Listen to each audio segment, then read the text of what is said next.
¿Cómo están todos ustedes? Hora de iniciar con la primera mesa de opinión de Antioquia. Para las dos Andreas y Nacho López es un placer, como siempre, acompañarlos a ustedes. Hoy vamos a iniciar dándole un cordial saludo a María Andrea y a Andrea Sierra. Aquí me equivoqué de lado, a María Andrea y a Andrea. Nacho, no vamos a poder con esos lados. Muy bien, muy bien, Vamos a poder con esos lados. Nos pusimos de acuerdo con el azul, mira, hoy Sí, era el día del azul los hoy tres. Hoy era el día del azul, sí. Y a nuestro invitado, al gerente de la Lonja de Medellín, don Federico Estrada, ¿cómo me le va? Un saludo muy especial a las Andreas y Nacho, de verdad, un gusto estar acá con ustedes y saludando pues a todos los televidentes. El mundo ha cambiado radicalmente. La facilidad en la movilidad y sobre todo cómo se han disparado todo lo que son esos destinos en vuelos aéreos, pues ha hecho que el mundo flote por todas partes. Aquí en Medellín nos habla mucho una palabra que se dice que es la gentrificación. Ciudades como Nueva York, pero me voy a ir a una, tal vez que de pronto muchos conocen, que se llama Barcelona. Han entrado en una crisis de arriendo, claro, se pegaron una disparada impresionante, se volvió negocio, hasta los mismos habitantes ya no pueden habitar en sus propias ciudades por los incrementos tan onerosos que han tenido esto. España le está metiendo diente a esto fuertemente. En Barcelona se está haciendo una regulación fuerte. El presidente español también dijo, vamos a ver cómo vamos a manejar a esto y va a empezar a sacar una normatividad grande. Nuestra ciudad no es ajena y ahora por estos días el tema ha sido pues, el incremento del salario, 9.54, y está el IPC que fue el 5 y un poco más, y entonces la gente se pregunta, ¿qué me van a subir? ¿Cuánto tengo que pagar? Es lo mismo, las mismas tasas para una oficina, una bodega, un lote o un apartamento. Cantidades de preguntas tenemos y por eso invitamos al doctor Federico Estrada a nuestro programa. Inicio con una pregunta, gerente. Se habla que en Colombia el porcentaje es bastante alto de las personas que vienen arriendo, pero en Medellín o en el área metropolitana, ¿cuál puede ser ese porcentaje de personas que vienen arriendo? Nacho, nuevamente un saludo pues muy especial. No es nada distinto el Valle de Aburrá y Medellín comparativamente con el país. Nosotros tenemos entre un 38-40% de las viviendas construidas en la ciudad y en el Valle de Aburrá que son ocupadas por familias en arrendamiento. ¿En todos los estratos o hay algunos que son más fuertes para el arriendo? Así suena un poco extraño, es muy simétrico, pero claramente sí hay algo más en los segmentos bajos de la población, de niveles de bajos ingresos. Sí. Pero podemos decir que así funcionan más o menos en todos los niveles socioeconómicos. Entonces estamos hablando de un 40%, podríamos estar hablando de un poco más de 1 millón de personas en Medellín viven en arriendo, familias que viven en arriendo. Familia no, personas. Sí, de personas, teniendo en cuenta que somos más o menos por cada una de las viviendas unas 3.2, 3.1 personas. Bueno, entonces le corrijo la pregunta. ¿Cuántas viviendas hay en Medellín, por ejemplo, en el área metropolitana? Es algo así como unas 380.000. 380.000, pero sí, es muy similar a lo que ocurre en Medellín, a lo que ocurre en el país. Entonces tenemos una 100. Pero, Nacho, es importante decirlo, esa cifra es muy superior a todos nuestros vecinos. Nosotros tenemos un número mayor de personas en arrendamientos comparativamente con cualquier país latinoamericano, con Estados Unidos. No le puedo creer. Bueno, le voy a... Entonces estamos hablando de... sí, bien, perdona, María Andrea. No, es que le iba a preguntar entonces ahí, a ver, este crecimiento que está muy superior, como usted lo dice, gerente, con respecto a otros vecinos que nosotros podamos tener, ¿esto viene desde hace cuánto? ¿O a qué se debe? ¿Por qué? ¿Cuáles son esas antecedentes? O sea, falló el UPAC, falló la UR, o sea, nos metió yo me recuerdo... Fue tan atractivo que la gente empezó a mi primer apartamento que yo compré lo perdí de cuenta del UPAC, porque eso se metió una dispara que se pagó una cuota por de 50.000 pesos a 300, 400.000 pesos de la época. Había que venderlo, no había posibilidad. ¿A qué se debe este factor? Bueno, no, claramente el déficit habitacional y el número de viviendas que construimos en el país es inferior a las familias que año tras año van apareciendo en el país. Es decir, hoy, en los años buenos de la construcción de vivienda, llegamos a ser unas 240, 250.000. Pero el número de familias que se forman en el país y en nuestra ciudad es mayor al número de viviendas. Entonces, por eso vamos acumulando déficit y pese a que gobierno tras gobierno le apostamos a ser un país de propietarios, sigue incrementando la ocupación en arrendamiento. Pero me queda una duda, porque usted me dice 300 y pico de mil hogares, más o menos, entonces unos 120.000 son en arriendo, ¿sí? Hablando de No, hogares ahí de está personas. hablando del número de viviendas en arrendamiento. No, A 300 y pico en arrendamiento. Sí, señor. Y entonces, o sea, hay déficit de vivienda, pero hay oferta para arriendo. ¿Cómo entender eso? ¿O es que definitivamente el arriendo es un negocio, es una necesidad? ¿Qué es el arriendo? No, es una necesidad muy grande y claramente lo que ocurrió en el año 2023, que fue una conversación que tuvimos en esta misma mesa, es que la demanda superaba ampliamente a la oferta de vivienda para arrendar y fue donde tuvimos crecimientos de los precios en los arrendamientos entre el 23 y el 27%, situación que durante el año 2024 corregimos. Nosotros en la Lonja de Propiedad Raíz veíamos que las viviendas de las mismas características que se arrendaban en las zonas incrementaron un 6,5%. De hecho, el DANE señaló que el crecimiento de los arrendamientos en el país fue del orden del 7,5%, 2 puntos porcentuales por encima de la inflación, que fue el 5,2%. Yo creo que eso claramente está por encima de la inflación, pero no estamos en las cifras que tuvimos anteriormente, no.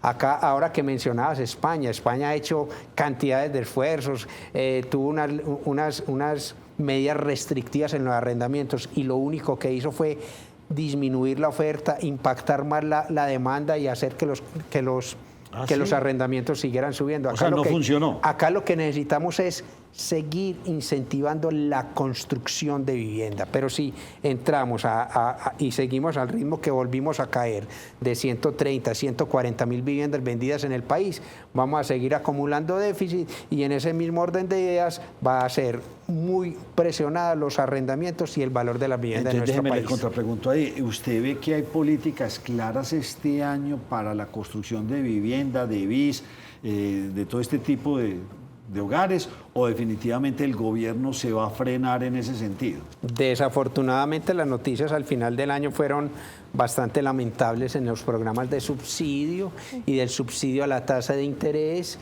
donde a duras penas, digamos, se iban a mantener los subsidios que se habían ofrecido y asignado durante el año anterior para mantener la cifra para este año, pero no estaba vislumbrándose nuevos subsidios para los otros 2 años, ni inclusive quienes habían comprado, que están a la espera de un crédito hipotecario, que iban a tener un crédito subsidiado, iban a perder ese subsidio. Eso va a ser un tema lo que usted está diciendo, grave. porque va a frenar la construcción, el empleo y la posibilidad de conseguir casas. ¿Qué iba a preguntar Andrea? Es que por ahí se abre todo un tema de conversación, gerente, con el tema de la construcción, pero le quiero preguntar por los subsidios, ya que usted lo menciona, y la importancia de los subsidios para el sector, puntualmente de la construcción. Cerrando el año 2020, en el gobierno del expresidente Iván Duque estaba ese subsidio conocido como FECH, que era para vivienda no BIS. ¿Qué tanto pudo haber influido eso en que se moviera la economía y en que hubiera una demanda superior para suplir, o mejor, una oferta superior para suplir esa demanda tan alta que teníamos? A mí no me cabe la menor duda que cuando tuvimos esa prosperidad inmobiliaria donde superamos las 200.000 viviendas nuevas construidas en el país, obedeció en gran parte al subsidio a la tasa de interés, al FRESH. Desafortunadamente eso se desmontó, se dejó nada más para la vivienda de interés social. Era también muy positivo porque ayudaba en el cierre financiero, pero ese fue uno de los anuncios que hizo el gobierno nacional, que ese no continuaba. Pero ese por primera vez, que el primero que lo dio fue Álvaro Uribe por allá en el año 2008, 2009, y que se ha mantenido, fue un gran dinamizador de la demanda en los segmentos medios y medios bajos que nunca habían contado con ayuda. ¿Usted nos quiere explicar, antes de que María Andrea pregunte, cómo son estos subsidios o cómo eran?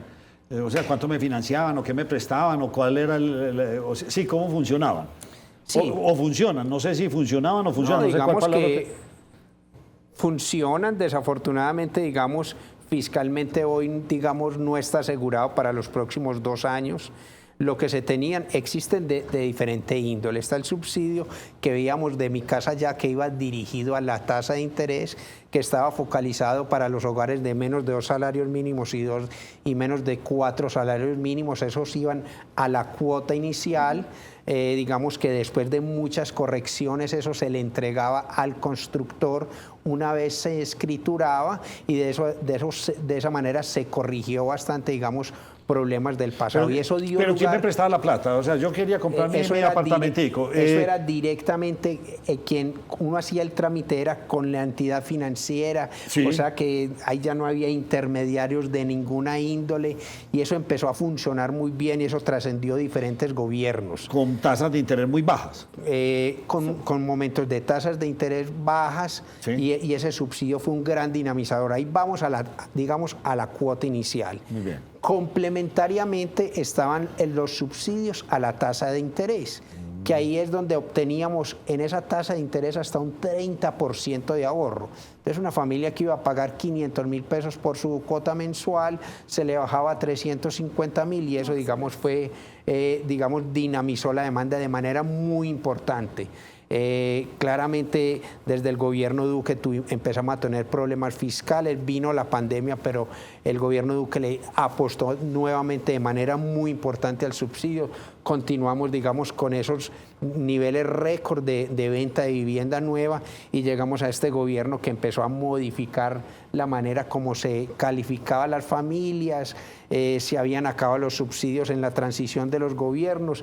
En el primer año de este gobierno la transición fue muy dura para los proyectos, está estabilizado, y desafortunadamente está el anuncio que para los próximos 2 años ya no van. Entonces, el problema de los arrendamientos de la vivienda es un problema cuantitativo.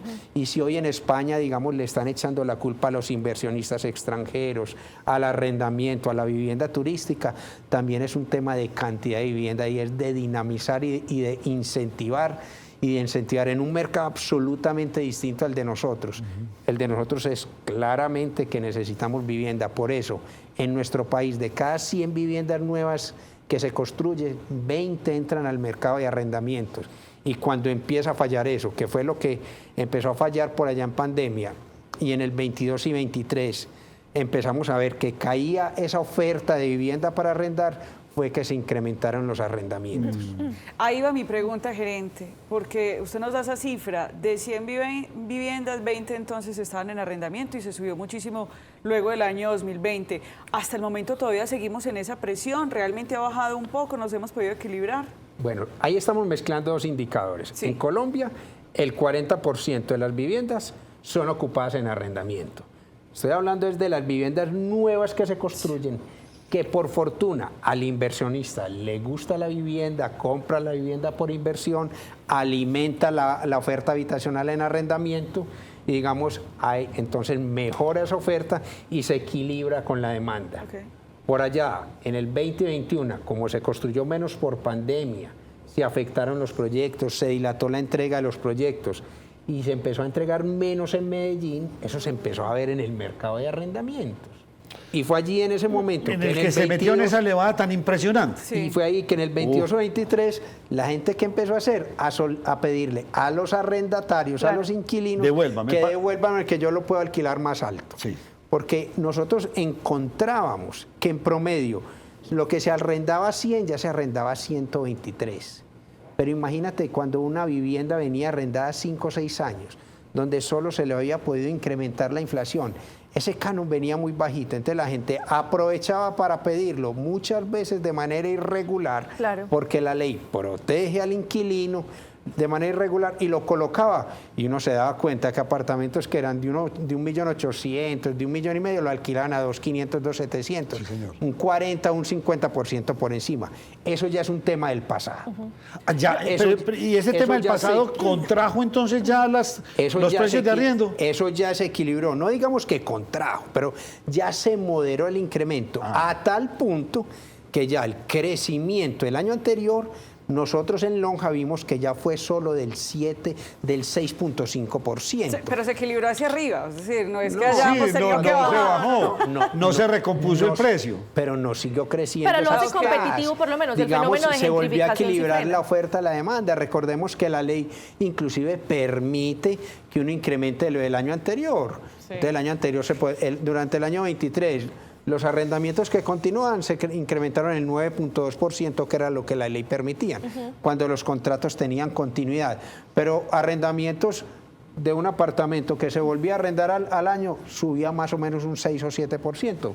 Y es allí que hoy ya nos dice la ley que durante este año va a ser el 5.2%. Gerente, en ese fenómeno de gentrificación se habló mucho del impacto que tenían estas aplicaciones para arrendar las propiedades por corto plazo. Incluso cada que lo tengo acá le pregunto por ese tema, porque es un tema que se sigue moviendo. Ahora en Medellín hay una oferta muy grande de nuevas edificaciones que son construidas casi que específicamente para eso, o que por lo menos ya tienen una destinación comercial que les permite. ¿Esa llegada de esas nuevas viviendas no habrá también ayudado a que ese fenómeno también se regule un poquito, porque hay una oferta más alta específicamente para eso y libera las otras propiedades para ocupación de habitación ya a término plazo? Bueno, nosotros en el 22 y 23, cuando empezamos a ver esos incrementos y empezar a ver que en los edificios no tenían avisos de se arrienda, cosa que no habíamos visto nunca en Medellín. Se desaparecieron. Fue un fenómeno bien extraño, a nosotros nos costó entender qué había ocurrido. Y en su momento en esta mesa explicábamos que una de las razones era que no se habían entregado nuevas viviendas, entonces no habían entrado nuevas viviendas al mercado de arrendamientos. De alguna manera, pero en una baja proporción, hubo también un traslado de viviendas que estaban en arrendamiento de largo plazo a arrendamiento de renta turística, pero en una menor proporción. Nosotros nunca le echamos la culpa al turismo. Pues es como decíamos nosotros en La Lonja y como dice el director de investigación, es como echarle la culpa pues a los gringos que la arepa y que los quesitos están muy costosos, pues ni que lo estuvieran comiendo todos ellos. Sí. No es así. Pero digamos, en parte sí contribuyó. Pero lo que sí estás diciendo de manera clarísima es que por fortuna entran unos nuevos proyectos a la ciudad de manera especializada a ofrecer ese servicio y ya hay menos presión sobre los apartamentos en las urbanizaciones residenciales. Y uno empieza a ver y de manera intuitiva uno ve en los edificios ya que había 3 o 4, ya no hay sino 1. Okay. Ya la gente le dejó de interesar eso. Entonces también se alimentó un poco más nuevamente la oferta en arrendamiento. Entonces es por eso que hoy ya tenemos un cruce entre la oferta y la demanda, digamos, de manera moderada y no tenemos los incrementos del pasado. Gerente, aprovechando que estamos ahí en el tema de arriendo, lo que a muchos nos ha preocupado es, bueno, la ministra de Trabajo, Gloria Inés Ramírez, dijo, mire, esos productos y servicios no podrán subir como sube el salario mínimo, pero tampoco podrán subir tanto como el IPC, como ese 5.2% que fue la inflación. Explíquenos un poco eso para el tema de arriendos, porque a muchas personas ya les empieza a llegar la carta de acuerdo al IPC, su arriendo será aumentado en tanta plata. Eso debería aplicar para las administraciones también. ¿Cómo funciona la situación para que a todos nos quede claro y hagamos un poco de pedagogía del asunto? Es súper importante. Y en eso sí es muy bueno contarle a la comunidad. Los arrendamientos en Colombia no suben el 1 de enero. Los arrendamientos en Colombia de vivienda urbana suben cuando el contrato de arrendamiento cumpla 12 meses. Okay. Es decir, si yo la arranqué en junio del 24, lo puedo incrementar en junio del 25. Porque podemos entrar en abusos. ¿Y eso es por ley? Eso es por ley. Perfecto. La ley 820 del año 2003. O sea, si usted alquiló el año pasado, en agosto, septiembre, no le tienen por qué subir el arriendo, sino hasta cumplido el año. Y solo se puede incrementar hasta la inflación del año anterior, máximo en ese monto. Esa es la realidad, no es otra distinta. La inflación del año anterior, o sea que... La inflación del año anterior es una ley 5.2 el caso del año pasado. Que lo único que le hace al señor propietario, usted puede, la vida subió el 5.2%, súbale usted eso a su arrendatario. Es muy equilibrada la ley en ese sentido. Entre otras cosas. ¿Cómo funciona la administración de las administraciones? Eso sí que me dolió, me llegó la cartica y una 9.56 me la subieron. Lo usual es que los reglamentos de propiedad horizontal dicen el 1 de enero se subirán, lo usual, lo que dice cada reglamento de cada copropiedad, lo usual es que diga se incrementará el salario mínimo. Pero digamos que eso tiene explicación, porque un presupuesto de una copropiedad, un 60 o 70% son salarios, y son salarios normalmente muy atados al salario mínimo. Entonces, para que la administración no esté en déficit, le dice usted el 1 de enero ya lo puede subir. Desde luego es potestad de los copropietarios en la asamblea decir, venga señores, incrementemos el tanto por ciento, y ahí es donde los copropietarios de manera juiciosa tratan de tener unos incrementos cercanos a la inflación. Y entonces ahí corrigen y ya hay nuevamente esas cuotas, digamos, se hace de manera, pues se incrementa ya solo la inflación. Déjeme volver al tema que usted dice. Seguimos con una oferta baja de propiedad, de vivienda, en todos los estratos, en todos los niveles. Vivienda nueva. Sí, vivienda nueva. Seguimos con un faltante grande. Nosotros tenemos una necesidad de vivienda en el país muy grande. Nosotros el año anterior estuvimos alrededor de los 140.000 viviendas nuevas vendidas en el país, y reiteramos, este país necesita más de 200.000 viviendas nuevas. En Medellín y Valle de Aburrá, según Galería Inmobiliaria, tuvimos unas 14.846 viviendas nuevas vendidas. Sí. Esas fueron las que se vendieron en el Valle de Aburrá y en el oriente cercano antioqueño. Digamos que son unas cifras muy pues, parecidas a las del año inmediatamente anterior, pero son cifras que esperamos que mejoren a futuro. Entonces déjeme cambiarle la pregunta.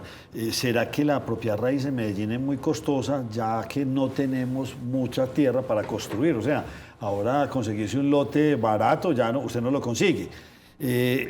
¿Será que esa ausencia de tierra está haciendo pues, que se desarrolle mucho el oriente antioqueño, mucho hacia el norte, hacia el sur del Valle de la Aburrá? Y los planes parciales, por ejemplo, el de Naranjal, que hasta la fecha creo que no le fue como le tenía que ir, ¿qué puede pasar con esos planes parciales? No, sigue siendo una deuda en Medellín particularmente construir sobre el corredor del río. Viene un nuevo plan de ordenamiento territorial donde el reto es hacer más viables y que puedan llegar más jugadores a hacer un ofrecimiento de vivienda. Los proyectos que se hicieron en el río en los últimos años han sido muy exitosos. Pero y costosos, perdóneme que le diga, vivienda y costosísimo el metro cuadrado. En Medellín, de manera relativa con otras ciudades, digamos, el peso del lote urbanizado sobre el valor de la vivienda es superior, pero es un tema también qué ha ocurrido con los precios, porque en momentos en que de pronto acá se ha desacelerado la actividad, los precios han seguido subiendo. Es por esa necesidad de vivienda y porque la demanda sigue estando ahí. Yo quiero reiterar la pregunta de Nacho López. Claramente es una necesidad, porque es la vivienda de una familia, pero el arrendamiento es también un negocio, porque para arrendar se necesita alguien que te lo arriende, alguien que lo tenga. ¿Y es un buen negocio? Sí, es muy positivo que en Colombia, a diferencia de los otros países, las personas piensen en la vivienda como una inversión. Gracias a ello, ha sido un gran dinamizador históricamente de la actividad edificadora, y gracias a ello hemos tenido una buena oferta en arrendamientos, donde no llegaran inversionistas.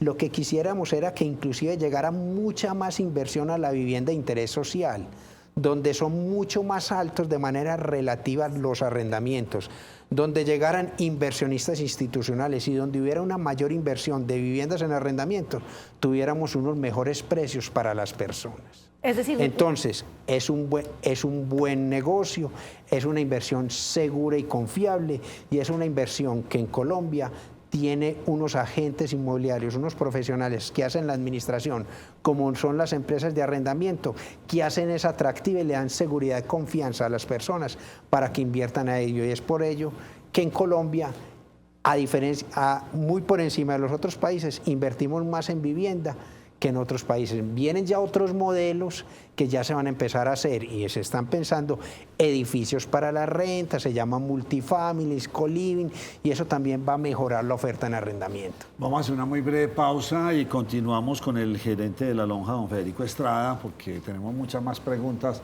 sobre este sector tan importante para cada país.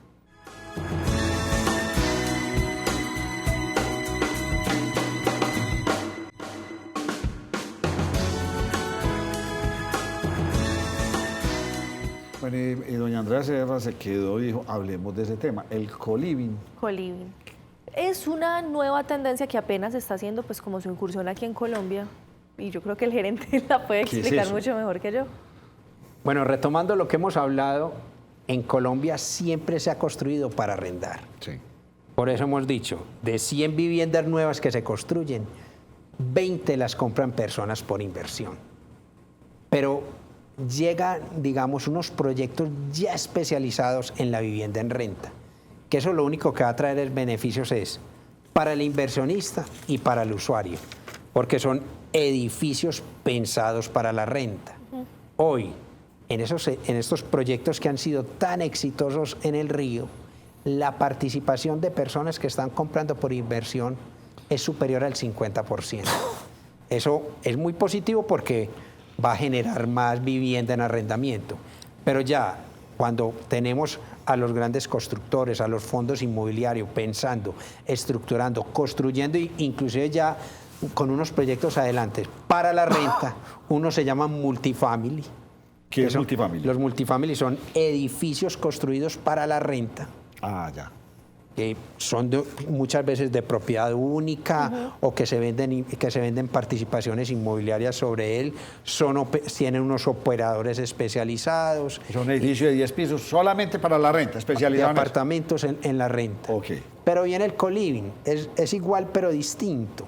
Digamos, son edificios, digamos, también para la renta, pero que tienen muchos servicios compartidos. Adicional. Un senior es un co-living, Ah, que son apartamentos que pues estos son muchas personas son propietarias acá, pero están para la renta, pero también tienen muchos servicios compartidos. Ya. Entonces muchas veces son apartamentos inclusive con una menor área, porque tienen otros espacios que se comparten para zonas de trabajo, para las zonas de entretenimiento y otros. Pregunta, antes de que entre María Andrea, ¿cuál es el rendimiento? Es decir, uno se supone que yo me compro un apartamento, me valió 100 pesos y lo voy a arrendar por X cantidad. La primera premisa es que el apartamento per se me va a dar una utilidad porque se va a valorizar durante el tiempo que yo lo tenga. Esa es la teoría. Esa fue una teoría que funcionó con los carros cuando mi papá estaba vivo, hace muchos años. Los papás compraban carro y lo vendían por papá. Ya no, eso ya no existe. Entonces usted compra su apartamento y usted sabe que con el tiempo se valoriza. Pero si yo lo arriendo, ¿y cuánto es a mí me hablan de que el 0.9 o del 1% del valor de la propiedad? ¿Cómo se maneja eso en la actualidad o ya no existen esos números? Sí. Bueno, la rentabilidad en propiedad raíz tiene dos componentes. La primera de ellas es la valorización del inmueble. Sí. Nada mejor que invertir en propiedad raíz para conservar el valor del dinero en el tiempo. Y normalmente las series históricas en vivienda, en oficinas, en otro tipo de inmuebles, esa valorización siempre está por encima de la inflación, 1 o 2 puntos a largo plazo. Perfecto. Entonces, si estamos en el mundo de una inflación del 6%, yo ya tengo por ese lado una rentabilidad del 6%. Sí. Por el otro lado, viene una renta que oscila más o menos entre el 4 y el 6% por la renta que produce el inmueble. Entonces es la sumatoria de los dos. Entonces claramente es una rentabilidad que está por los lados del IPC más 3, más Pero 6. ¿cómo calculo yo el arriendo de mi apartamento? Hombre, mi apartamento costó 100 millones de pesos, lo voy a alquilar al 1% mensual, entonces a 1 millón de pesos mensuales. ¿O cómo se calcula eso? Ese 1% también era en la época de los papás de uno. Que Pero le pregunto, ¿cómo hoy lo calculo? Hoy estamos en cifras en términos mensuales entre el 0.3 y el 0.6, Nacho. Ah, ok, del valor. Mensual. Sí, mensual, del valor. Entonces, si vale 100 millones de pesos, lo alquilo entre 300.000 y 600.000 pesos. Perfecto, clarísimo. Por hacer si vale 1.000 millones de pesos, lo alquilo entre 3 y 6 millones de pesos. Recibo esa renta, pero también conservo el valor del dinero en el tiempo. Y me quedo con esa pregunta de Nacho. ¿Y qué influyen esos otros precios? Es decir, influye dónde está, influye qué vías tiene o no tiene, influye qué vecinos lo acompañan, ¿qué más influye en ese precio? Sí, realmente la inversión en propiedad raíz pues tiene muchos componentes. Se habla de su ubicación, se habla de las condiciones de la copropiedad como tal, de los acabados mismos por su ubicación. Normalmente las zonas de alta valorización, digamos, tienen una menor rentabilidad, zonas que ya tienen una renta, que ya están muy maduras y tienen muy valorización, tienen una mayor rentabilidad. Pero digamos, ahí no hay números mágicos. Una persona pues experta te diría depende de muchas cosas, claro, pero sí son los diferentes aspectos que se debe revisar en la propiedad raíz, que siempre se caracteriza por ser una inversión sólida, segura y confiable. Gerente Federico, muchas personas en este 2025 tal vez tienen esa meta de este año sí voy a invertir en una casa, porque usted ya mismo lo dijo y eso es una realidad, pues tratamos de invertir en esos ingresos pasivos, también para hacernos a esa pensión de lo que hablábamos ayer. Gerente, hablemos de cuáles son esos lugares potenciales que de pronto sabe la lonja, donde digan, este lugar se está desarrollando y acá sería bueno que usted haga su vivienda ya sea para invertir o en caso tal para vivir, porque a veces nos concentramos mucho en Medellín y aquí ya no hay para dónde. No, mi amiga, nos concentramos mucho en Bello, le digo, no cabemos en Bello, norte, Bello se volvió un usted ya no colapso. me va a sacar del error, gerente, qué pena. ¿A dónde más miramos? ¿Cómo está el desarrollo en Antioquia? Sí, no, es muy claro lo que ha ocurrido en digamos, las zonas con una alta actividad edificadora son zonas que tienen normalmente asociadas unas altas valorizaciones, pero también zonas consolidadas urbanísticamente y comercialmente también tienen altas valorizaciones. Yo no me atrevería a decir es mejor o tal zona, pero normalmente casi que por definición aquellas zonas que están en unos programas o en unas épocas de alta actividad edificadora están asociadas a momentos de altas valorizaciones. Yo le decía el norte, Bello puntualmente, pero el norte se extiende. Copacabana creo que tiene un buen momento, Girardota creo que tiene un buen momento. Es muy simétrico, el oriente cercano también es muy simétrico, pero ya cuando habla uno de microzonas como tal, cuando tienen una muy buena actividad edificadora, normalmente están asociadas a altas tasas de valorización. Y gerente, ¿qué pasa con el tema de los Airbnb? ¿Se ha controlado el asunto? ¿Sigue en crecimiento? Vemos ahorita también que son Airbnb tipo hoteles porque ya los construyen, digamos, con ese fundamento. Sí, Andrea pues, nos hablaba de lo que ha venido ocurriendo. Es algo muy bueno para la ciudad, que la ciudad haya respondido a ese crecimiento del turismo con la vivienda turística. Hace parte de la infraestructura necesaria para atender el turismo. Yo creo que el año 2024 fue importante ese control ciudadano, la atención misma de los copropietarios. La administración distrital hizo vigilancia y control y yo creo que eso llevó a presionar a que ya no hubiera tanta, digamos, presión para que apartamentos residenciales llegaran a Airbnb. Yo creo que tienen un buen comportamiento en la ciudad. La ciudad, en términos de esta plataforma, es reconocida por su importancia, que sigue teniendo unas tasas muy importantes, pero yo creo que sí ha moderado la presión, especialmente para las viviendas en edificios residenciales. Gerente, están pasando de moda los apartamentos grandes y casas grandes, y hablo de casas grandes por encima de los 180 metros. Que ya es grande. Uno habla con muchas personas, no, yo ya me voy a jubilar, y yo que me voy mientras más grande sea la casa, más hay que trapear, más mantenimiento. ¿Y hay una conciencia en ese sentido o todavía seguimos o las viviendas de gran tamaño realmente ya la demanda es poca o cómo se está moviendo? ¿Dónde? Sí, porque usted se va a sectores, digamos, como el poblado, ya usted apartamentos grandes, ya la oferta no es tan generosa. Y vivienda grande, lo mismo, sí, por eso, sectores como grande. Conquistadores, Laureles, que eran de estas grandes casonas. ¿Qué está pasando con las casas grandes y esas viviendas grandes? Es difícil generalizar en la vivienda, pero uno puede decir, digamos, que hoy la oferta, digamos, el promedio del área sí se ha reducido. De la misma manera también se ha reducido las personas que vivimos en cada vivienda. En los últimos 10 años bajamos de 3.8 a 3.1 personas que vivimos en promedio en cada vivienda. Cuando uno mira la oferta de vivienda que se está construyendo, uno puede ver que sí hay, que difícilmente uno ve una oferta de apartamentos en los segmentos altos de más de 200 metros cuadrados.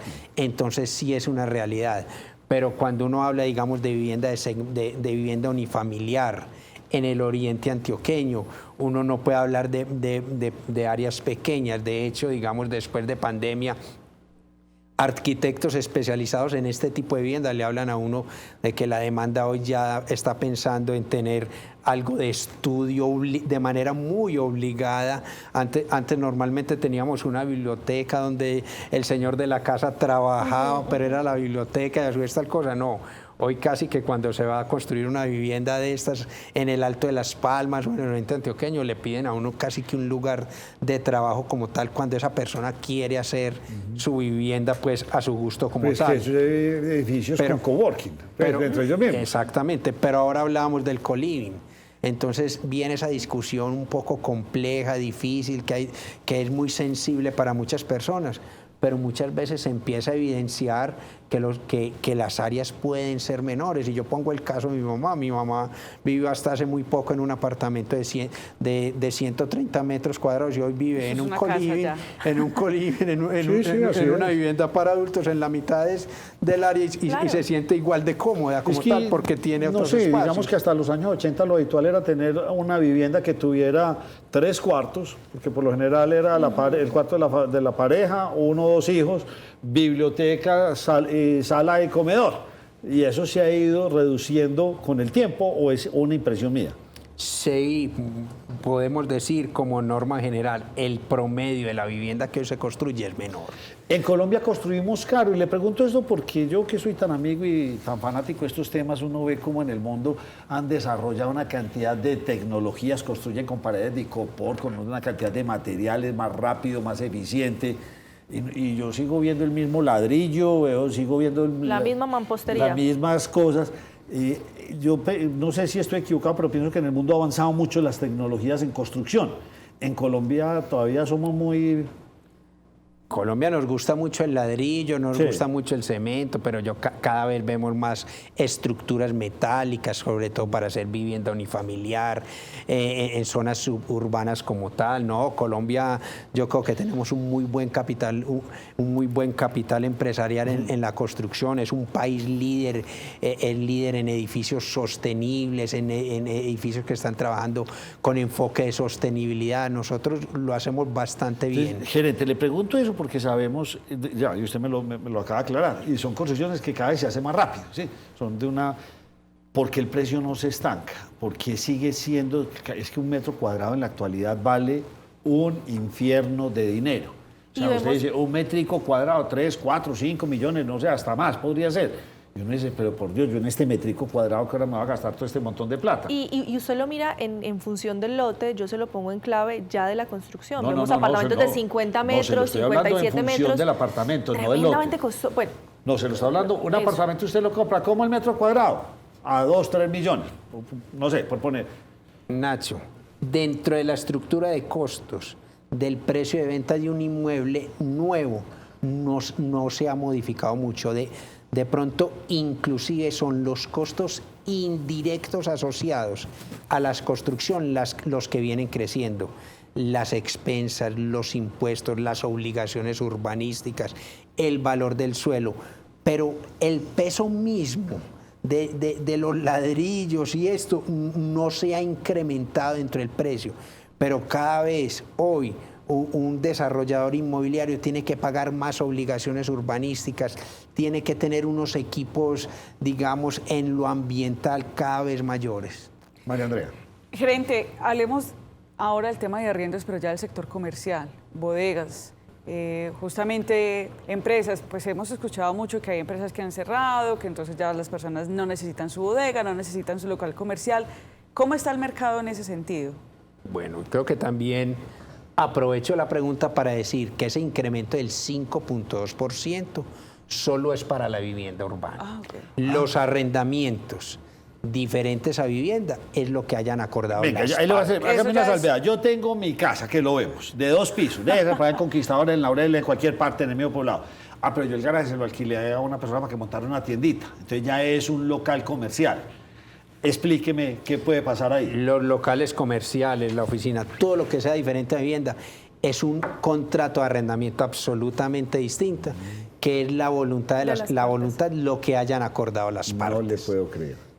Inclusive, ahí pueden inclusive decir, empezamos en octubre, pero te sube el 1 de enero. Sí. Pues es libre acuerdo entre las partes. Ahora bien, la pregunta de María Andrea. O sea, y Si ahí hablamos- le acuño, o sea, está bien para invertir entonces en temas de bodegas, No, locales comerciales. Sí. porque esa es la pregunta a continuación. Bueno, Hay ahí, sobreoferta hagamos en la oficina, continuación. Hasta ahí va bien, oficina, hasta ahí suena va bien, suena a ver bien. que ya se antojó. Ahora sí sigue.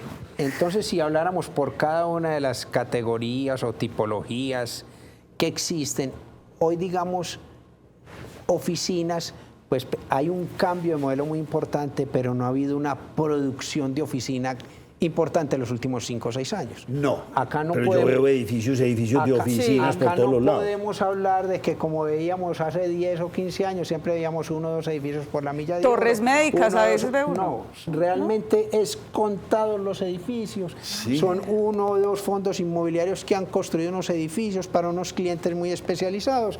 Entonces digamos que la oferta y la demanda siguen hablándose, casando muy bien, y de hecho después de pandemia que tuvimos digamos esa desaceleración o ese estancamiento, seguimos teniendo un crecimiento muy normal en los precios. Eso estamos hablando de las oficinas. Sí. Las bodegas, que inclusive fueron la tipología que en pandemia menos se vieron afectadas, hoy tenemos digamos unos cánones y unas rentabilidades digamos que han crecido en los últimos años, digamos, un crecimiento muy similar a la inflación. No ha sido desbordado ni mucho menos, pero tampoco vemos, pese a, digamos, las dificultades económicas, que vea uno que hay un crecimiento en la oferta, que se está arrendando los parques industriales. No, digamos que no hay digamos, una oferta, una sobreoferta como tal, pero tampoco uno ve un dinamismo muy grande pues en parques logísticos, en proyectos de lotes urbanizados para bodegas. Y los centros comerciales que tuvieron tanto dinamismo hasta hace unos 4 o 5 años, digamos, se ha moderado mucho la construcción en los últimos años, la ocupación o la vacancia, pues mirándolo al revés, digamos, estuvo muy controlada hasta mitad de año. Hubo un periodo de aguante grande del comercio, pues que ha tenido sus dificultades en los últimos años. Se ha incrementado ligeramente la vacancia como tal, pero tampoco podríamos hablar pues que eso ha conllevado a que hayan caído la rentabilidad de los inmuebles Entonces, comerciales. en la actualidad en nuestra ciudad no hay una sobreoferta de oficinas, ni de bodegas, ni de locales comerciales. No podemos hablar de sobreoferta porque no hemos tenido una actividad edificadora Ok, importante. entonces en lo esas que hay categorías. se está alquilando. Sí, digamos y uno que... se impresiona porque qué cantidad de equilibrado. centros comerciales, y uno dice, ¿dónde tanto centro comercial y de tal dimensión lo que estamos viendo? Y aún así usted va a cualquiera y todos están llenos, todos tienen un flujo de personas grande. Sí, y los centros comerciales pensando en expansión y temas por el estilo. Pero lo que sí fue una realidad es que tuvimos muy controladas esa vacancia hasta mitad de año, y en el segundo semestre se pudo haber incrementado algo por la situación del comercio, pero tampoco algo que haya impactado, digamos, de manera negativa la rentabilidad de este tipo de inmuebles. ¿Por qué nuestra ciudad no ha podido con el centro, con la Candelaria? O sea, tenemos mucho edificio, oficinas, creo que allá pues también todo está arrendado, allá todo se mueve también muy bien, pero no hemos podido hacer esa transformación en la ciudad. El centro se quedó ¿Y por qué como- no pudimos con Naranjal? No Sí. hemos podido con Incluso, esa María Andrea había traído acá una urbanización. propuesta que se había traído en el centro de construcción de una vivienda BIS, pero con unas características de vivienda de un sector socioeconómico más alto, como en una propuesta de, hombre, de Dignificar. realzar, de El dignificar. centro funciona de 6 a 6, después de las 6 ya eso es abandonado. El centro... ¿Y quién el camina centro- pues por allá, Nacho?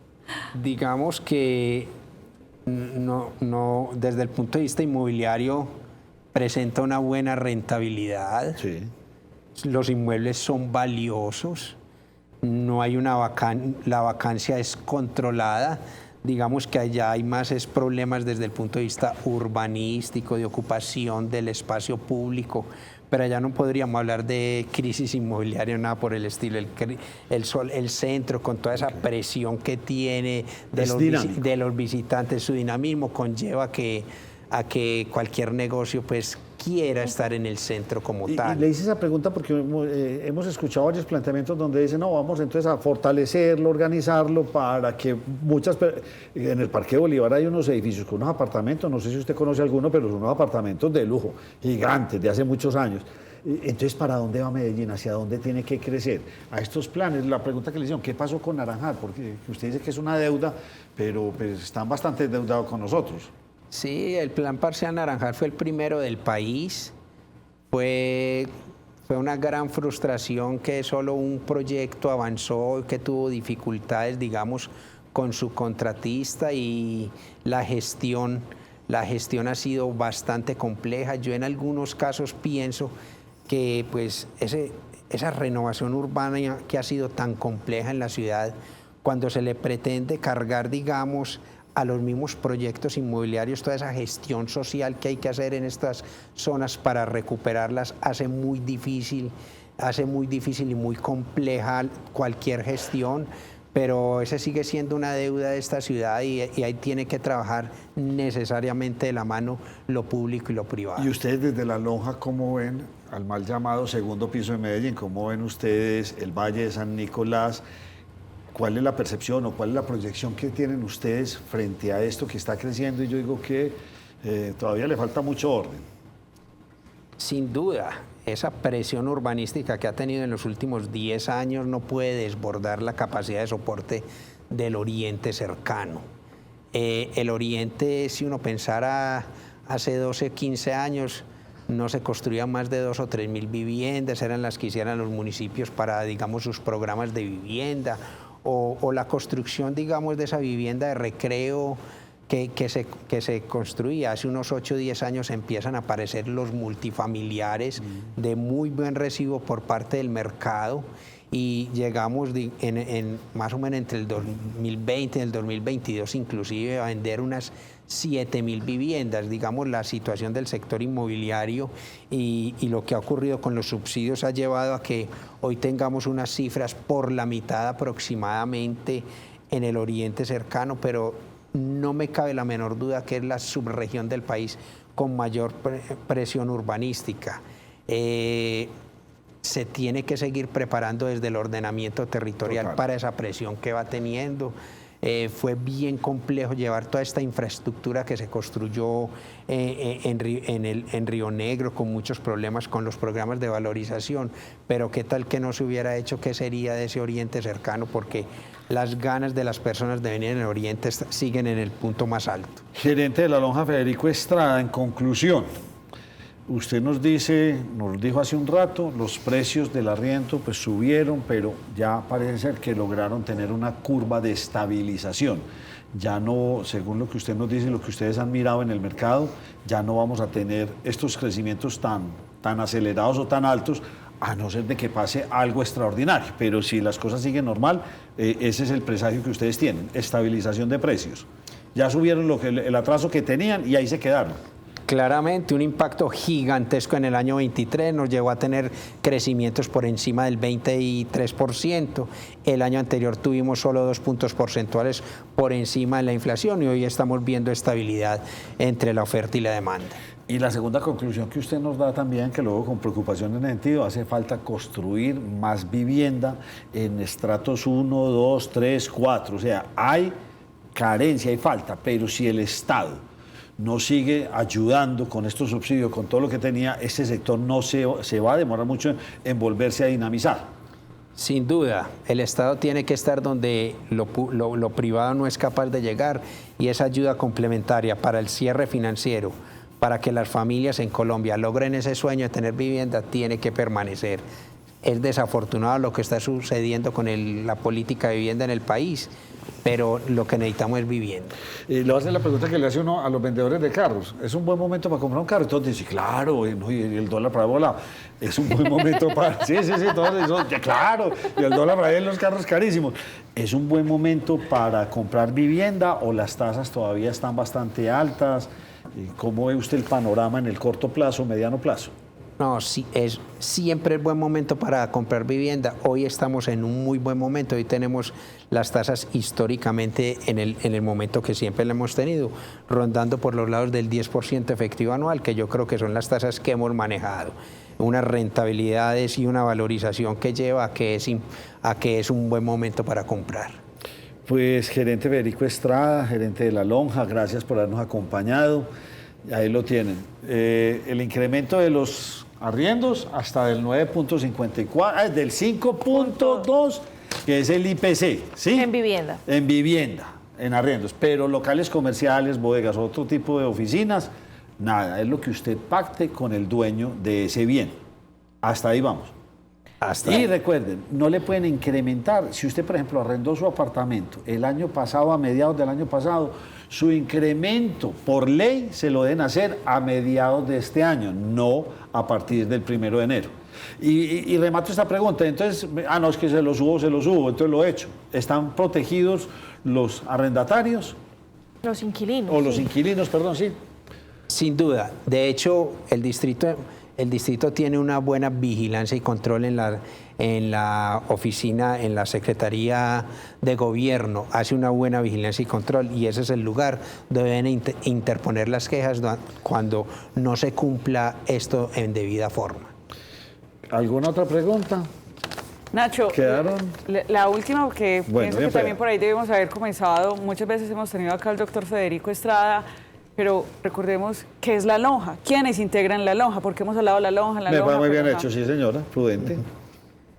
Nosotros somos el gremio que reúne a los profesionales y a los empresarios vinculados al negocio de propiedad raíz, que están desde el desarrollo inmobiliario, la venta de inmuebles, el arrendamiento y la administración de inmuebles y el avalúo de inmuebles. Oiga, ya para despedirme, ya me despedí hace rato, pero me quiero la última pregunta.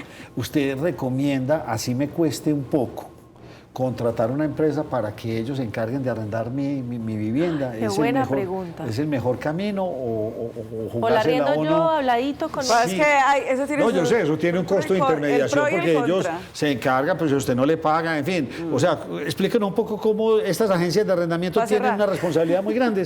Como propietario, como inquilino, Nacho. Ay, como los no, dos, qué en bueno. ambos, póngamelo primero como propietario, a mí que me A mí conviene. no me cabe la menor duda que en Colombia la propiedad raíz es un buen negocio y la gente lo cree, es gracias a la participación de las empresas inmobiliarias.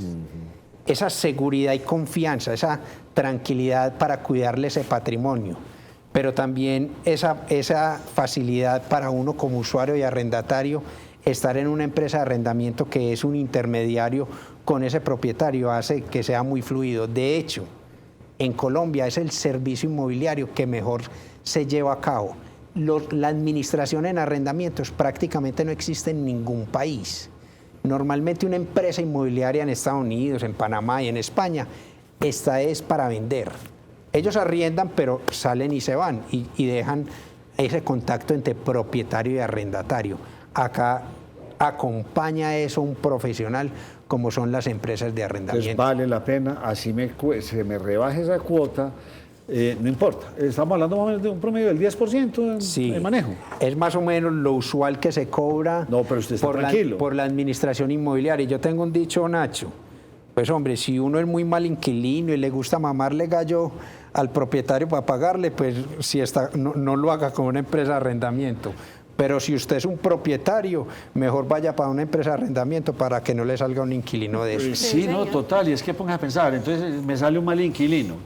¿Y No, eso quién es un tiene que problema. contratar el abogado? ¿Y Eso quién es tiene una que pagar todo? cosa- En cambio, cuando usted lo hace por paciencia intermedio de estas difícil. empresas, usted está tranquilo, ellos le ponen todo. ¿Le responden? Págame. Óigame, viejo, nos ampliamos mucho más. Muchas gracias por habernos acompañado. No, un gusto como siempre estar acá con ustedes. Bueno, les cuento que me fui para la Suiza antioqueña o colombiana, la Suiza colombiana. Hacía muchos años no iba y yo no me creía ese asunto. Qué paisajes los que tiene Entre Ríos. Les recomiendo ir a Entre Ríos, visitar este territorio tan hermoso de Antioquia, subiendo aquí por San Pedro, porque por el otro lado, por Don Matías, es bastante, pues, es más difícil la carretera, pero aquí por San Pedro llega uno rápidamente. Qué paisaje. Y me senté a hablar con su alcalde. Veamos qué me cuenta. Alcalde, bienvenido. Me alegra mucho estar aquí en este municipio que me dejó impactado venir por la vía y realmente sí es la Suiza colombiana. ¿Cómo ha estado usted? Bien, hombre, Nacho. Contento por la visita suya acá a este municipio, una persona que le duele Antioquia, le duele el país y que hoy nos esté visitando y que se lleve un concepto bonito de Entre Ríos. Me halaga mucho que esté aquí en esta tierra. Alcalde, ¿cómo fue este primer año suyo? ¿De qué venía este municipio? ¿En qué estaba? Y no para mirar por retrovisor, pero ¿en qué está usted en este momento? Nacho, en este momento estamos construyendo un plan de desarrollo que ya presentamos y estamos en la ejecución. En este primer año, como todos los mandatarios, es un año difícil, pero es un año que con el corazón le hemos metido la ficha, hemos tocado las puertas para lograr traer recursos a Entre Ríos y pienso que ha sido un año exitoso. Logramos en la crisis que se viene presentando en el país en materia de los recursos, y más un municipio como Entre Ríos, que es esta categoría que depende mucho del gobierno nacional y de los recursos del departamento. Creo que hemos hecho la tarea de este primer año. ¿Usted me quiere sacar de una duda? Sí, señor. Aquí la gente, ¿por qué es tan amable? Es que es impresionante, usted no se lo alcanzan a imaginar la amabilidad de la gente de Entre Ríos. Y usted también, pero usted ya vi que ¿usted es de aquí de Entre Ríos? Sí, señor. Ah, con razón es tan amable. Nacido y criado. La gente de Entre Ríos lo tiene en la sangre. A la gente de Entre Ríos le gusta el servicio, le gusta la buena atención, atender al que llega y sobre todo mostrar la cara bonita de este pueblo. Es un pueblo que se ha construido a través de los años, pero que cada granito de arena de las personas que han pasado, las diferentes administraciones, los diferentes líderes que ha tenido el municipio, empresariales y políticos, han logrado que Entre Ríos progrese. ¿Cuál es ese proyecto importante que usted quiere dejar aquí? No sé cómo están en acueducto, en servicios básicos, en seguridad, colegios, salud. Supondría uno que están más o menos bien o están bien, pero ¿qué quiere dejar usted? El primer legado que queremos dejar es un tema fuera del cemento, es la humanización, la humanización en el trato. Ese fue mi primer hito de campaña, que era humanizar el servicio público. Entonces ese es el primer hito. Y fuera de eso es un proyecto que se han soñado muchos alcaldes y que hoy viene desde la administración anterior, que nosotros hoy vamos a materializar, que es el acueducto. Es traer el agua de una de las veredas más lejanas del municipio, que está a 2 horas desde la cordillera, y ya está en ejecución este proyecto. Es un proyecto que se lo soñó el alcalde anterior y nosotros lo continuamos con la venia del gobierno nacional a través del ministerio. ¿Pero es de ustedes? ¿O es contratado con EPM o hace eso todo usted? Netamente del municipio y es con recursos del gobierno nacional, con recursos del Plan Departamental de Aguas y un aporte del municipio. Y es un proyecto alrededor de 18.000 millones de pesos que en este momento estamos en ejecución. Entramos a una reformulación para poder tenerlo en óptimas condiciones, pero es uno de los proyectos soñados. Entre Ríos, tener un agua potable y garantizar el agua para muchos años en nuestro territorio. Alcalde, otra duda que me surge es, esta es una tierra lechera, pero no solamente de producción de leche, sino de quesos. Los jóvenes están quedando, los jóvenes están haciendo emprendimiento. ¿Cómo empoderar esto tan...? Es que esto es un valor agregado que muy poquitos municipios lo tienen. ¿Qué piensa usted para que los jóvenes no se sigan yendo a trabajar de mensajeros a Medellín y se queden aquí haciendo todo eso? Nacho, esa es una de las apuestas que tenemos desde la Secretaría de la UMATA, que es donde tenemos todos estos temas de emprendimiento, turismo, es volver a que la gente se quede en su tierra, pero a la vez que no se frenen, que no se queden aquí solamente, sino trayendo alternativas de estudio, traer la ayuda digital, traer universidades, el Tecnológico de Antioquia, que hoy ya los tenemos en el territorio, y es que estas personas, como tienen la capacidad adquisitiva, porque aquí, Nacho, si lo ves, la capacidad adquisitiva del pueblo entrerriaño es buena. La gente es emprendedora y trabajadora, la mayoría quieren tener su hato lechero en el cual producen leche, y entrar al tema de quesos, de todas estas producciones artesanales, es una de las metas que nosotros tenemos. Es difícil porque poner a la juventud a emprender no es fácil, es uno de los retos grandes que tenemos.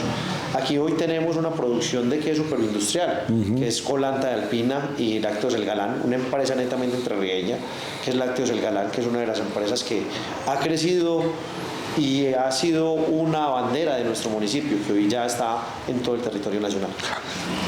Para venir a Entre Ríos, usted se viene por San Pedro, se viene por Santa Rosa de Osos. Cualquiera de las dos es espectacular. ¿Por qué venir a Entre Ríos? ¿Por qué? Pues yo les digo, yo estoy impactado con el paisaje, pero ¿por qué?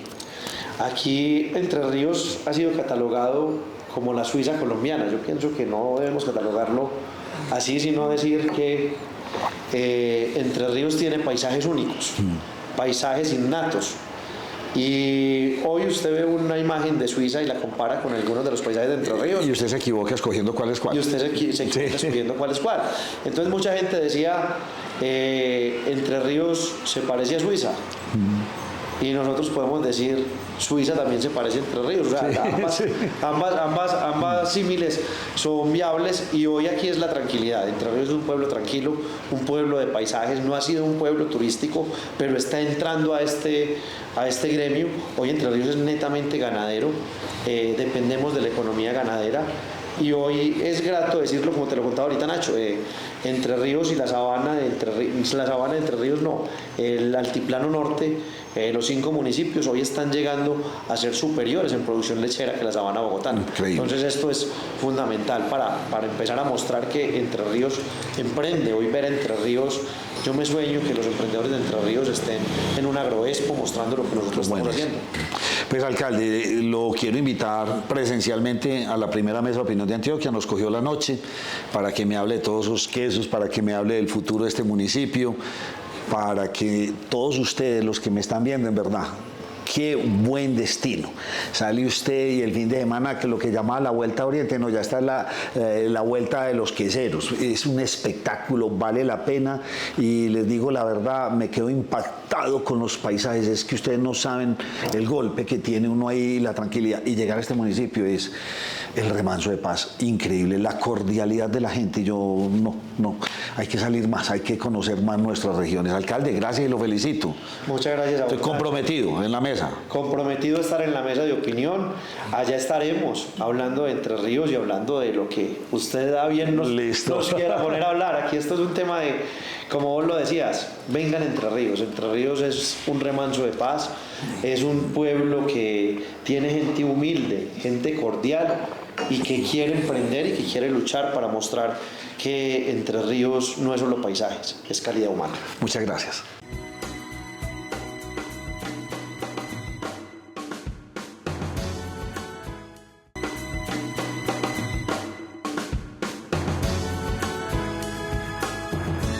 Bueno, y continuamos en la primera mesa de opinión de Antioquia. Gracias por acompañarnos.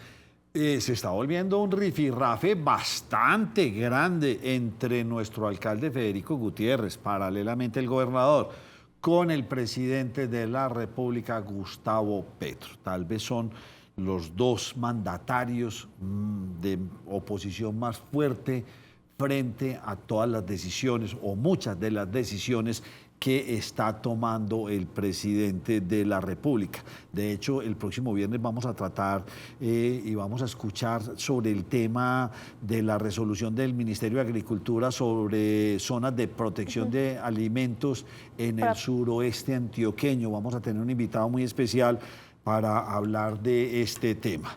Bueno, señoritas, voy con María Andrea. Cuénteme entonces en qué va ese agarrón, porque ya entonces meten la escombrera, meten los grafitis y ya el presidente está con toda. Nacho, mire, tal vez no los de mayor oposición, porque creo que tiene mucha oposición a nivel nacional y pues eso también electoralmente se puede ver, pero digamos que el alcalde de Medellín y el gobernador de Antioquia sí son los que más duro le hablan, y el gobernador, el presidente de Colombia es el que más duro le habla a ellos. Es decir, hay un diálogo sin pelos en la lengua. Eso pero no hay diálogo, hay un diálogo roto completamente. Ni siquiera diálogo, porque claro, no los ve uno conversar. Todos a través de X, todos a través de trinos, pero debo decir, se hablan durísimo, no porque sean groseros, pero uno sí lee y también escucha, por supuesto, en las ruedas de prensa el tono de lo que cada uno está diciendo, pues cada uno verá, en fin.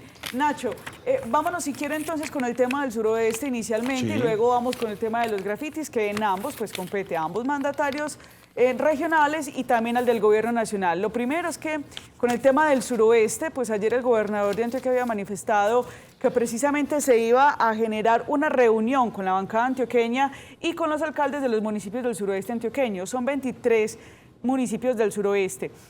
¿Por qué se iba a reunir y a qué se debe esto? Mire, un poco de contexto. El pasado 26 de diciembre pues se sacó una resolución a partir del Ministerio de Agricultura donde se manifiesta que el sureste de Antioquia va a ser una zona de protección para la producción de alimentos. ¿Esto qué quiere decir? En la zona de producción de alimentos, lo que se hace es que se destina el suelo para unos fines específicos. Vivienda, vamos a hacer ganadería, vamos a cultivar papa, tomate, en fin. Resulta que esa potestad del uso del suelo le corresponde directamente a los consejos municipales y a las alcaldías. Y eso está dado, pues, según la Constitución en el Estado de Colombia. Pero entonces el gobernador de Antioquia le dice, ¿cómo es posible que el gobierno nacional quiera venir entonces a decir qué va a hacer con el suelo? Otra cosa es que diga qué va a hacer con el subsuelo. Pues esto, por supuesto, no cayó nada bien y hoy tuvo una reunión con los alcaldes del suroeste de Antioquia, pero también tuvo una reunión con los congresistas de la bancada antioqueña. En esta reunión se expusieron cada una de esas preocupaciones que se tienen y pues mire una de las conclusiones que sacan también con representantes, con algunos diputados que estuvieron en esa reunión, y una primera conclusión que saca el gobernador de Antioquia es que califica esta resolución como un descaro frente a lo que quieren realmente los habitantes de los 23 municipios del suroeste y dice que lo va a demandar la resolución. Mire lo que dijo el gobernador.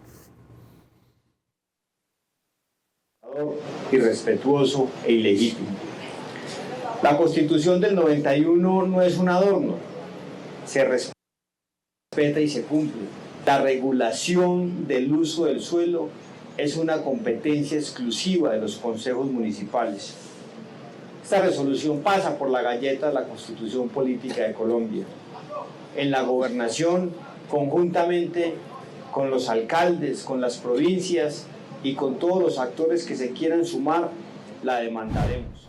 Bueno, pero ¿cuáles son esos municipios del suroeste? Uno toma Caldas y sigue para adelante y empieza a contar el suroeste. Ahí vemos un mapa, Nacho, 23 municipios: Andes, Tames, Jericó, Tarso, Ciudad Bolívar, Betania. Bueno, hay una cantidad de municipios allí, Titiribí, Concordia, en fin. Y el gobernador de Antioquia dice, no, pues esto definitivamente es una decisión que muestra nuevamente ese centralismo de una persona que no conoce esta región. Y eso le dijo el presidente de la República.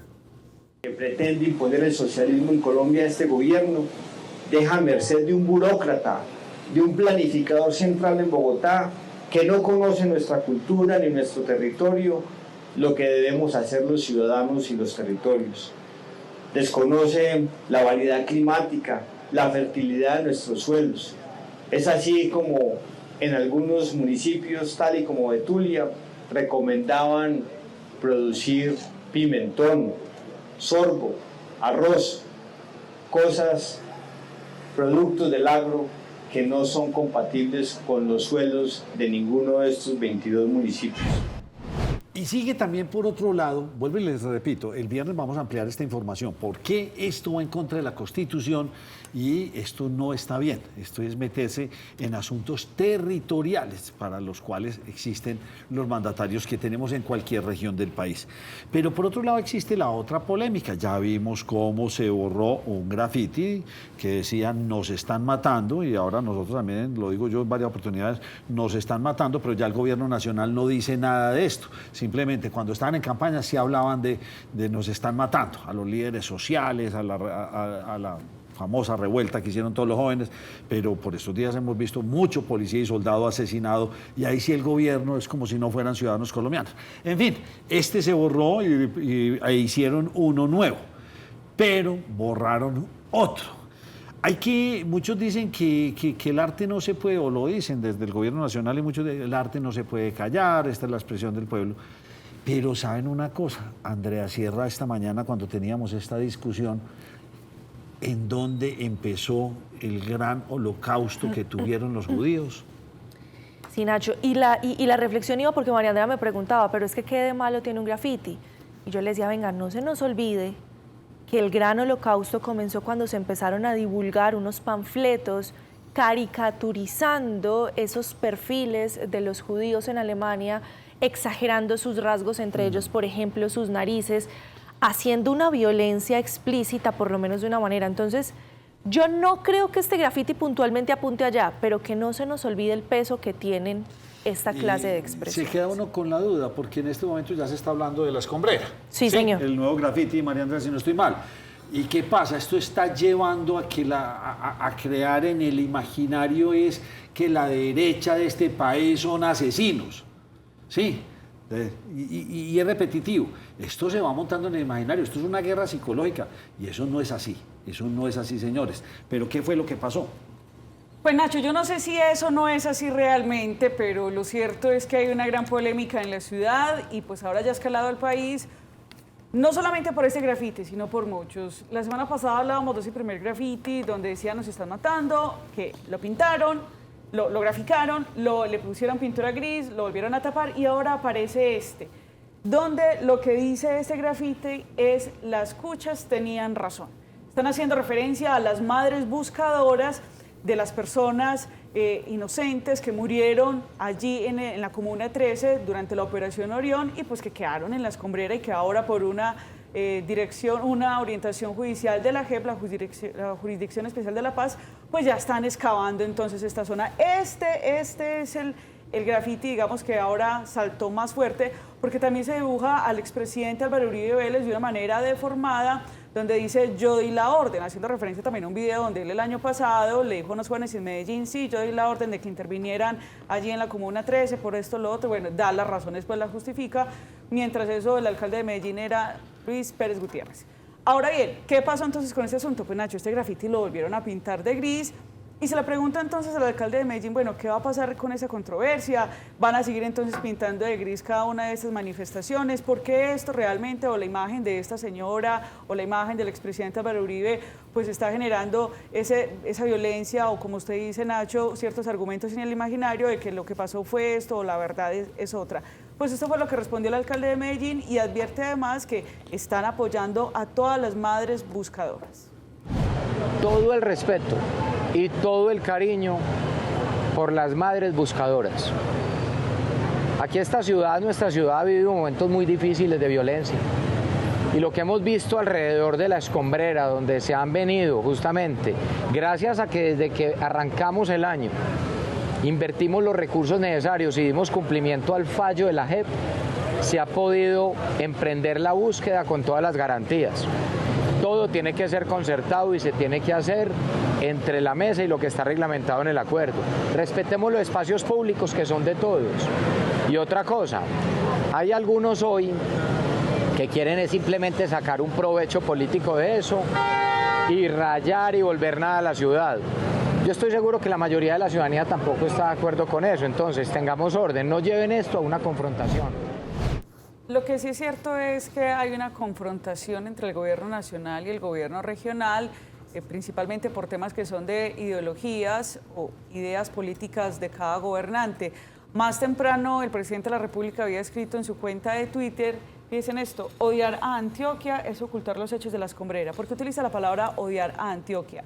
Porque ayer el alcalde de Medellín y el gobernador de Antioquia pues dijeron que el presidente lo que tenía era un odio por este departamento y por eso el presidente Gustavo Petro entonces dice pues odiar a Antioquia es ocultar los hechos de la escombrera. Pero pues por supuesto el alcalde de Medellín también le responde en su mismo trino, pero en un post un poco más extenso y él manifiesta por las víctimas, bastante largo, solamente me voy a dedicar a leer la parte final, abro comillas, por las víctimas le pido que no vuelva esto más una pelea conmigo.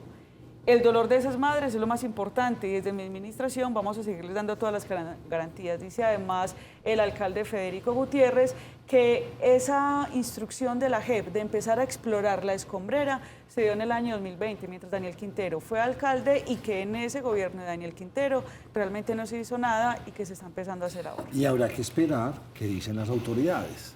Todavía hay no una sabemos. Mesa, Nacho, Eso como es. dijo el Vamos a alcalde, tener ese tema la próxima semana. hay una mesa realmente de cuáles son los espacios públicos que se pueden pintar, cuáles No, hablo del tema de la escombrera. Hablo de la ser escombrera que las también. autoridades una vez ya encontraron unos Vamos a restos. entenderlo más de Eso fondo. es, hay que entender más de fondo todo esto, porque sí, aparecieron unos restos. Vamos a ver qué son, quiénes son. La misma JEP salió a pronunciarse a decir un momento, hasta ahora no tenemos la claridad, la certeza para decir efectivamente lo son. Tampoco han dicho que sí lo sean o que no lo sean. Esperen, los encontramos y vamos a seguir el proceso para hacerlo. Pero esto se está volviendo todo dialéctica política, por todos los lados. Esto es política, mensajes y mensajes y mensajes. Y de eso se está lleno Nacho, Venezuela. Uno se cansa. No, y eso está lleno Venezuela. Uno se cansa porque, fíjese que el tema de los grafitis, que puede ser legítimo tanto de un lado como del otro en cada uno de los argumentos, pues nos desvían de temas como aún más importantes. Pintaron un muro, miren ese muro que he pintado de Pablo Escobar allá en el barrio que se llama Pablo Escobar. ¿Y qué han dicho de eso? ¿Por qué no quitan esto también? Entonces miren cómo se va desviando realmente la situación política. Esto, que incluso el alcalde de Medellín el año pasado fue hasta la Comuna 13 a decirle a una persona que estaba haciendo comercio con Pablo Escobar, venga, yo le cuento la historia de Pablo Escobar, nosotros no estamos de acuerdo con esto, pues miren, no han mandado a quitar esto. Entonces Nacho, ahí es donde dice uno... Y yo me voy a ir al término nacional. No es que no lo haya rechazado, pero uno siempre sí espera un poco más de talante enfático y de acciones por parte del gobierno nacional para tomar medidas. No acaban de hostigar la caravana donde se estaba trasladando la gobernadora del Chocó, y ante esos hechos de orden público y de violencia nacional, hombre, salir, rechazo esto, no. El tiempo que está dedicando para la pelea con estos otros mandatarios, dediquémoslo a hacer, ni siquiera a reprochar, a hacer, a tomar acciones en cuanto al orden público del país que tanto lo necesita en este momento. La gobernadora, aquí la tuvimos, muy querida. Sí, ¿y qué pasó? ¿La intentaron? Eso fue, si no estoy mal, de la semana pasada, y se vio hostigada la caravana en la que ella se estaba trasladando. Hombre, y más de decir, Nacho, ¿qué estamos haciendo? Sí. Son las acciones. Hábleme del estado de coso inconstitucional. De cosa inconstitucional. Del coso. Mire, ayer nosotros estábamos hablando de esa polémica que se está desatando por el incremento que se dio a la unidad por capitación, conocida como UPC, en la salud, por parte, por supuesto, del jefe de la cartera, Guillermo Alfonso Jaramillo.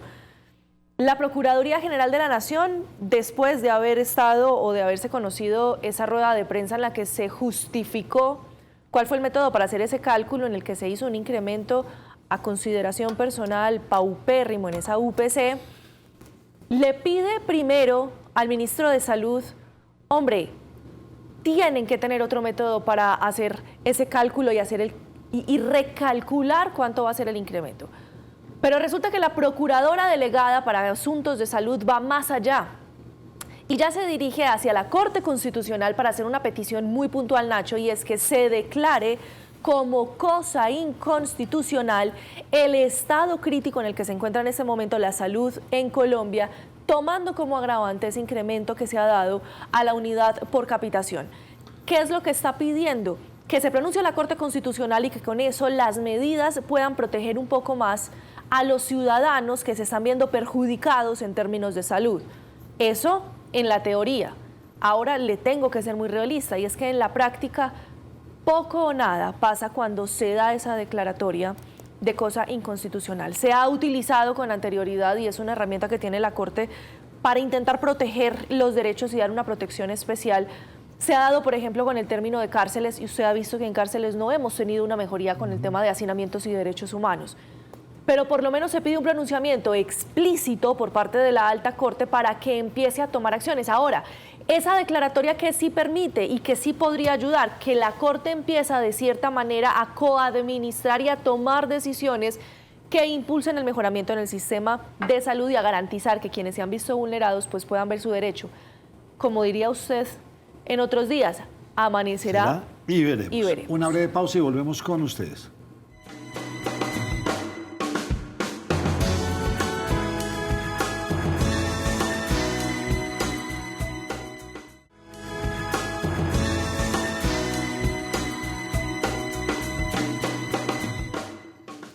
Y para rematar, el alcalde Federico, ante todas estas denuncias, pues habla del metro, del incumplimiento con el metro de la 80. ¿Qué está pasando? Nacho, mire, el alcalde de Medellín me parece que es muy coherente cuando dice lo siguiente. Mire, el gobierno nacional está intentando asfixiar las EPS. Entonces ahí van cayéndose. Está haciendo lo mismo con las empresas de energía. no está girando el tema de los subsidios, lo que dijo que iba a hacer pues también con la opción tarifaria.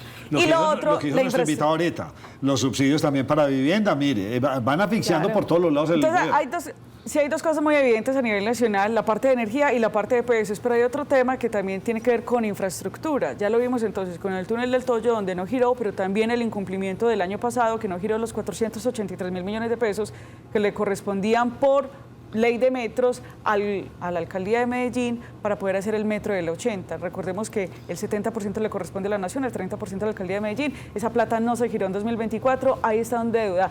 Miren lo que dijo el alcalde y la advertencia que hace. Nacional debe ya los recursos del año anterior, del 2024, que tuvo que haber desembolsado inclusive antes de septiembre por 483.000 millones de pesos.